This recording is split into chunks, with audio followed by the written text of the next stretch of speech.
Hey team, welcome to the latest episode of Accidental Business Owners. The premise of the show is that last year Steve and I left our 9-to-5s to go all in on the podcast, and we thought it would be interesting to document our journey. Last year we also started working with a business and mindset coach, Di Foster, who you might remember as a B2B guest, and we quickly realised she was the perfect foil for us to work through all the highs and lows of running a business. Now this is a one-on-one with Di and I, and as usual we work through my individual situation, and I get a little bit emotional, which to be honest took me by surprise. Accidental Business Owners is sponsored by Icehouse. Icehouse is a community for Kiwis wanting to take their business to the next level. Their practical programs, one-on-one business coaching, and short workshops are designed specifically for people who manage their own businesses and the leaders they back to get things done. To learn more, visit theicehouse.co.nz. Hey Shay. Di. How's it going? Good, really good.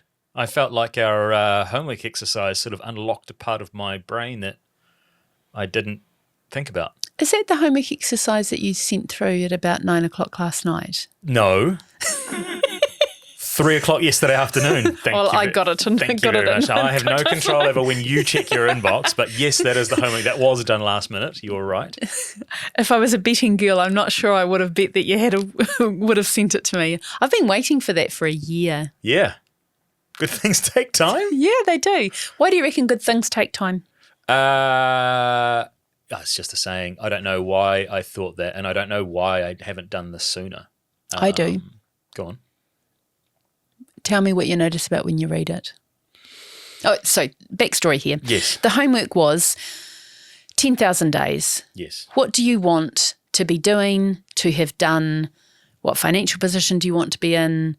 And how do you want to feel in 10,000 days? So that's 27 years. So if you're listening to this, we're really wanting to get an understanding of somebody's vision for their life and what's important to them. Probably because I didn't know. And it was an interesting process, and I put this in the email. I scrolled back almost literally through every time that we've met over the last year, and I've got bits and pieces and kind of half starts of ideas that came into my head at the time that I noted down. And then through the help of the Winning Mindset Coach by David Neither, I think I actually started reading that. On Di's recommendation. But big shout out to Big Dave. Yes. So this concept wasn't new to me, but the act of actually doing it I found really, really powerful, and sharing it. So I probably have been quite guilty of this in my life, of an observation that other people have of me would be, you don't really know what you want to do or where you want to go or anything. And I probably didn't put any emphasis on it and lived quite literally day by day in the moment. I'll wake up today and let's see what opportunities present themselves. Because that's your greatest skill, is to be present. Yeah. So it's not a natural thing for you to go out into the future. Yeah, totally. And I think as well, I've had to be a lot more responsible because there's more than just me that I have to think about now. With Doc Brown coming on the scene, and I've been in serious relationships before, but again, was a lot younger. And then now it's not so much, well, I want to go and do 2 weeks overseas on a commentary gig or on a football gig, and because I have no responsibilities, I can go and do it. So I've got Doc, I've got Stephen, I've got the business, I've got those elements that I'm responsible for. Therefore, I've got to be more organized, although I feel like I am pretty organized, but I guess more deliberate. And it's the same. It's the same with the weight loss journey.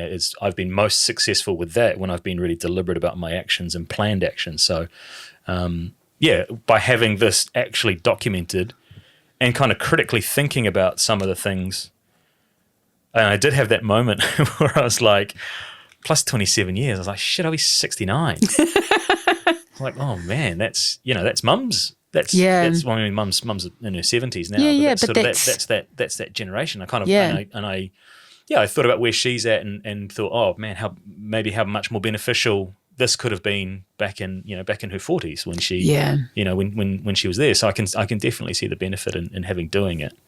One of the things that I noticed when I read your intentions around where you wanted to move towards, and you can share it if you want, but one thing that really stood out for me was that you'd honed in on the feeling.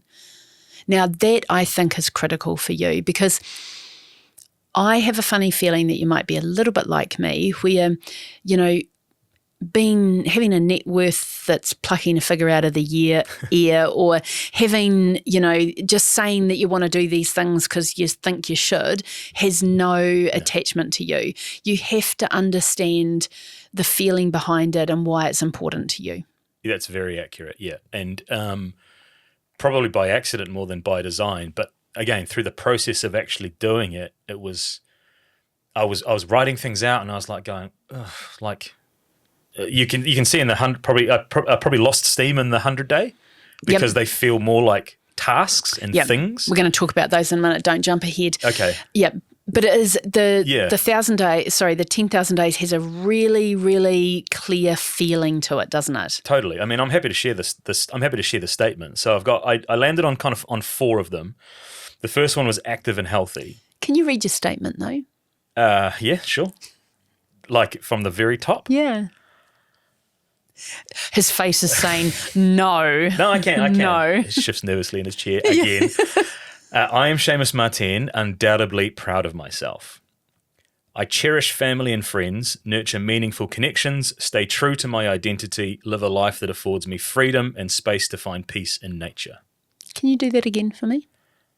I am Seamus Martin, undoubtedly proud of myself. I cherish family and friends, nurture meaningful connections, stay true to my identity, live a life that affords me freedom and space to find peace in nature. Just say the first wee bit.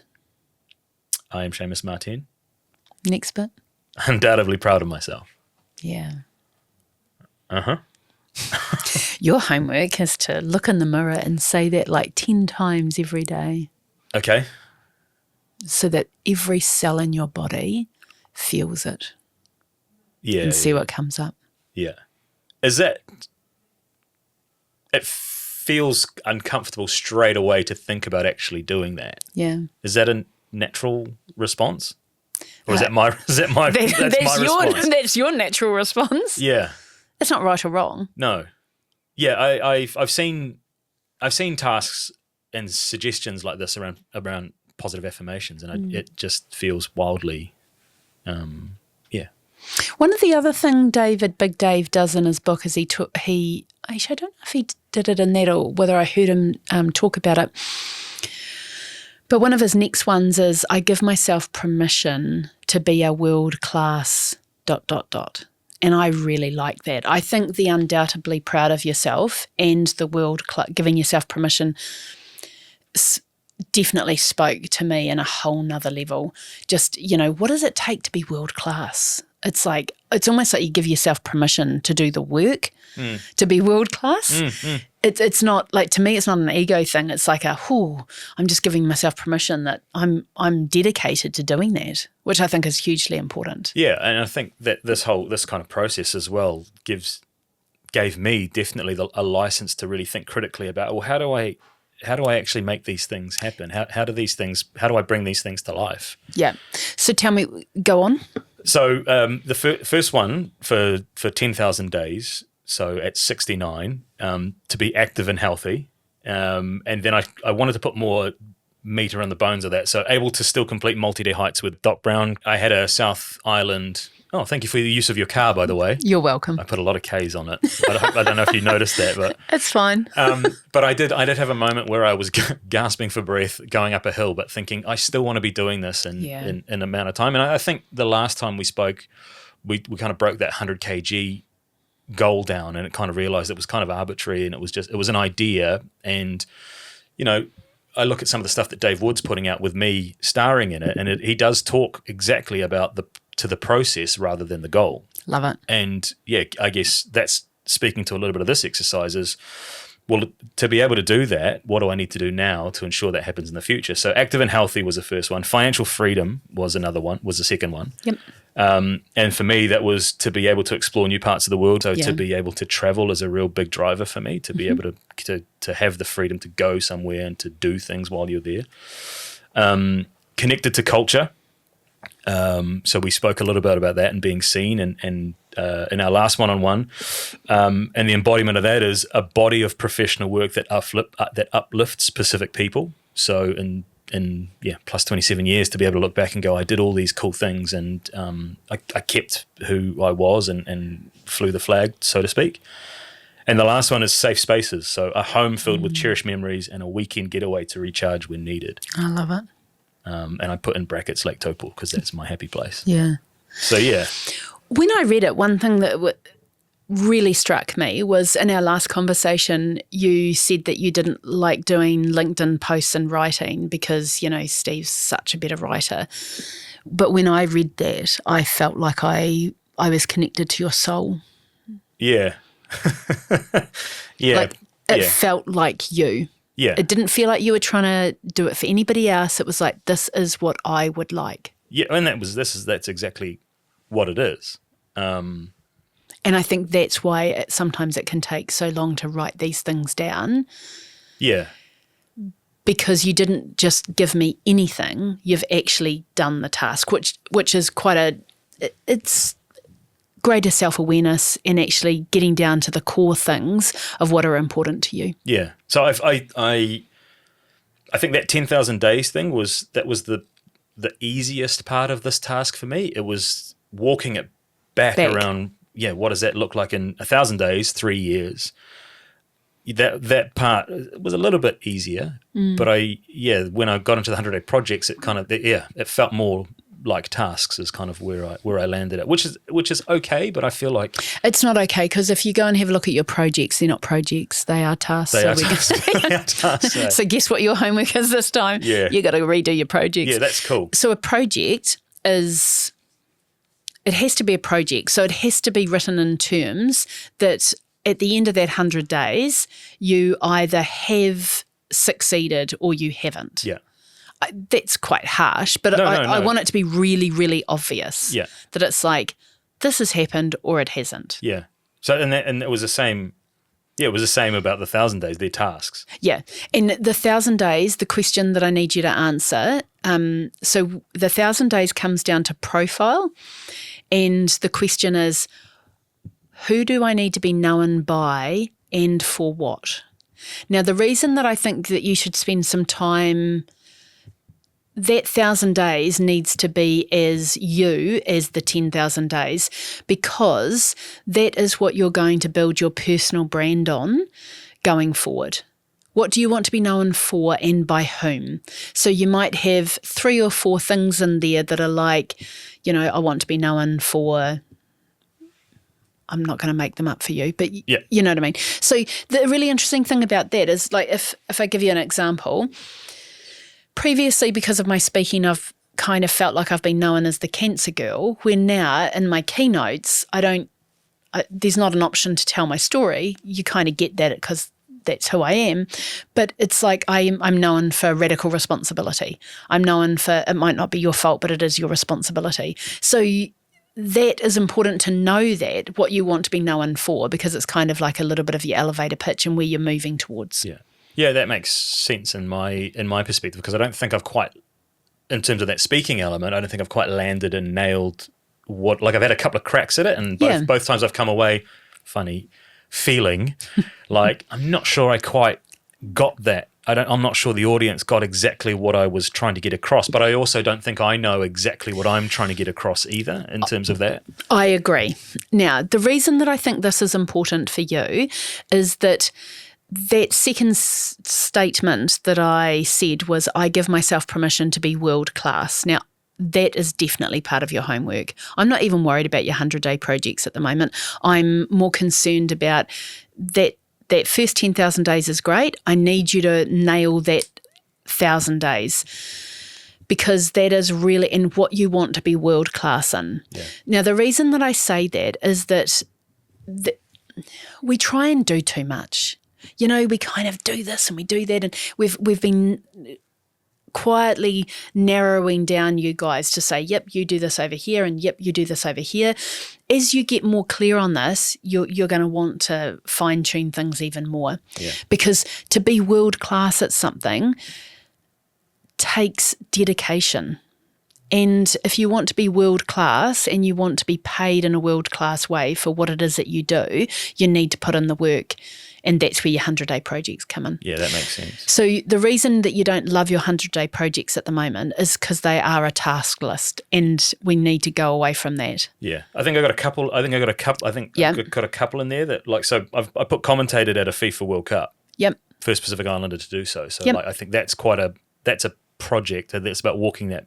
I think it's about walking that back. It's like reverse engineering it. Yeah. What do I need to do? Yeah, I need to be doing week in, week out on the A-League, Yep. for example. Yeah, I need that's to be exactly doing right. These sorts of things. So What is really important, though, is that when everything has to come back up to our 10,000 days.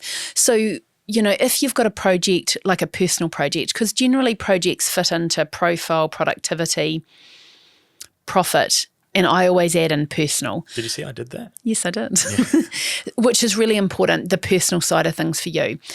But when you look at that in the next 100 days, if you've got some sort of weight target, it needs to be qualified by the fact that you want to be walking and, so to me it's kind of like the project in the next 100 days needs to be quite specific and possibly less around, you might have a weight target, but actually what does the progress goal look like? What does, I want to be walking up this hill every day or every Sunday. I want to be, so that you're measuring your progress, which is working towards that 10,000 day goal of, when I'm 69 years old, I am still doing multi-day walks with Doc Brown. Okay, how's that?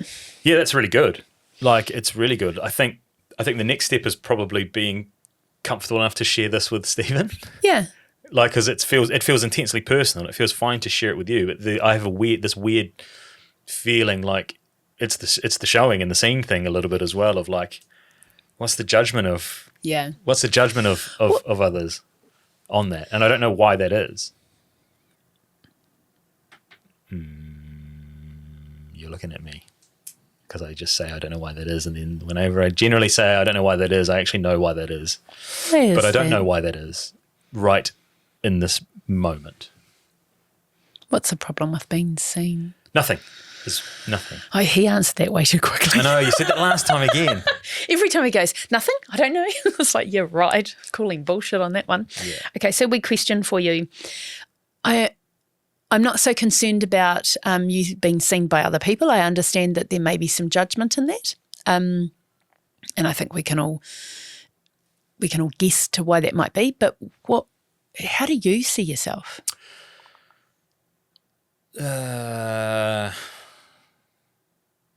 Yeah, there's probably some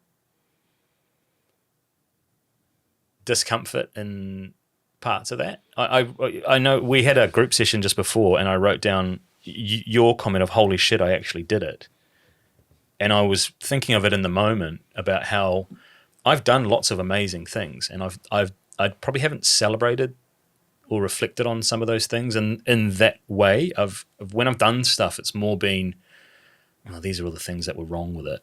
It wasn't what you wanted it to be, or it wasn't perfect, or it wasn't like you've seen it in other things. And because I've been the hands responsible for doing it, I think I've taken a negative view of some of those things that I've done. Do you have quite high expectations?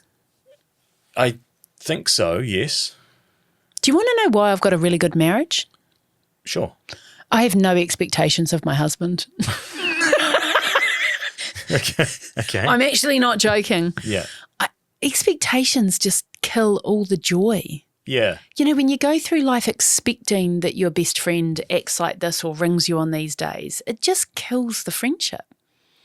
When you have an expectation that life is supposed to turn out a certain way, you can have high standards, but having high expectations stops you from actually doing the things that give you joy. Yeah. Yeah. I can make sense of that, definitely, because there's things that I really enjoy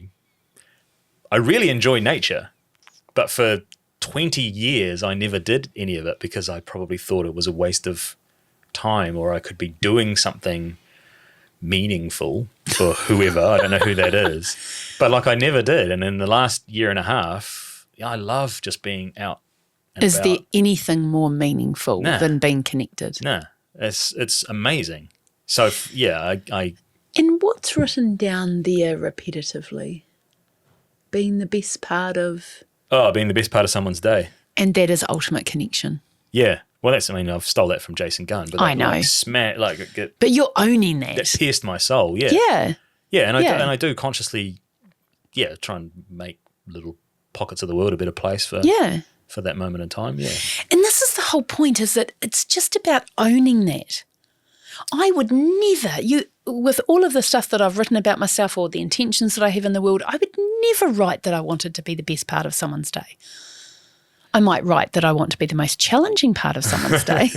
Yeah. I thought about that, be the best part of someone's day. I thought about that in my own context. Yeah. Like, am I the best part of my own day? Oh, baby. And I was like, that's a weird thing to think about. Are you? Oh, I like my own company.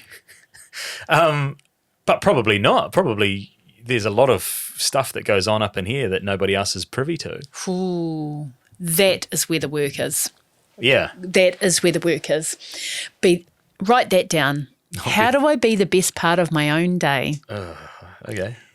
Yeah, it was because I thought about I did the process and I did through and I looked at that word and I looked at that phrase and I thought that's great for everybody else. And I do derive a lot of enjoyment from knowing that people are enjoying my company and they've had but what's left at the end when everybody else is gone and it's just me is like, well, hang on, am I being the best part of my own? Am I championing myself all the time? Like my interactions with myself, where are they sitting? If you could have dinner with anyone, who would you have dinner with? Like just me and that other person? Yep. If you could have dinner with anyone, just answer the question. Don't overthink it.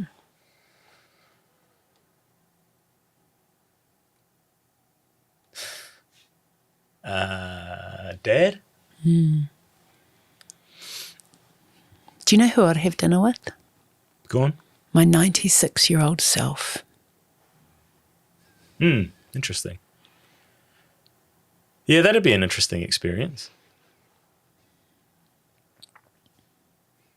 Now, I actually think, in a lot of respects, we possibly had the same answer. For lots of reasons.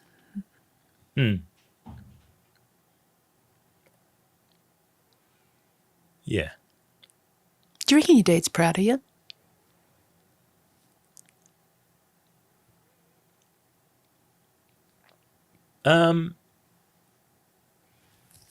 Yeah, yes.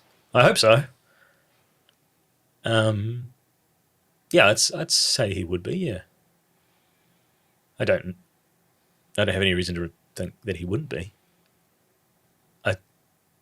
I definitely would like to hear it, but I don't know. Yeah.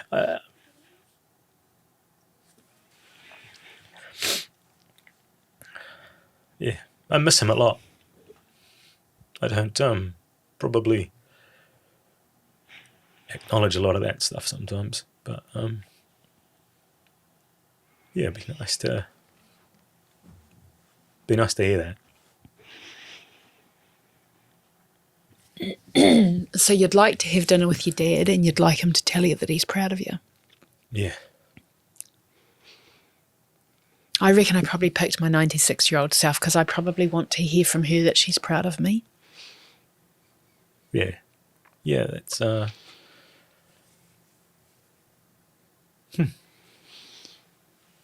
that's an interesting place to arrive at.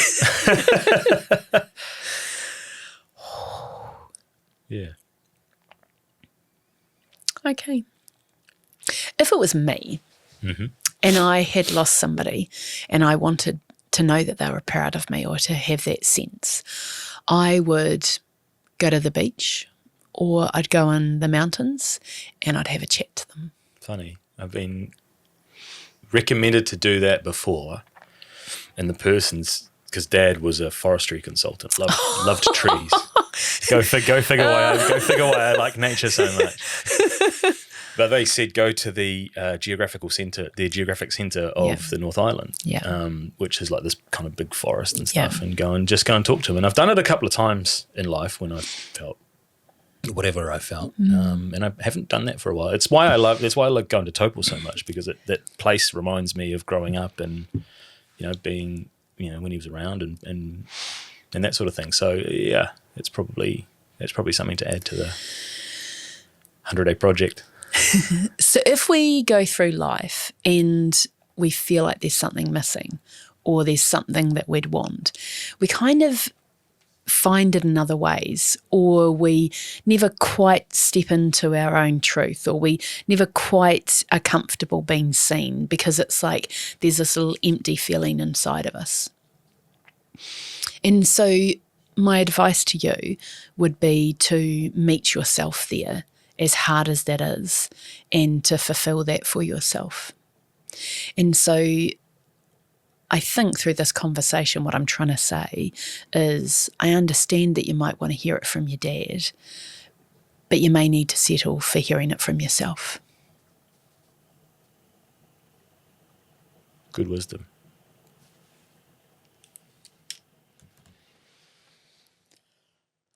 The teeny writing stuff at the bottom, I think it's called legal stuff. Here we go. This podcast is solely for education and entertainment purposes. I'm not your coach, your accountant, your lawyer, your business advisor, and for God's sake, I'm not your mother. This podcast is not intended to be a substitute for your own advice, for you seeking your own professional advice from lawyers, accountants, tech specialists, business coaches, or whoever it is that you need to seek advice from. Professional advice. It's not a substitute for that. Got it? Great. Also, just while I've got your attention, this is not a substitute for you not having to put your big kid undies on and get on and do some shit yourself. If you need to get your ass into gear, this is a little message for you to do just that.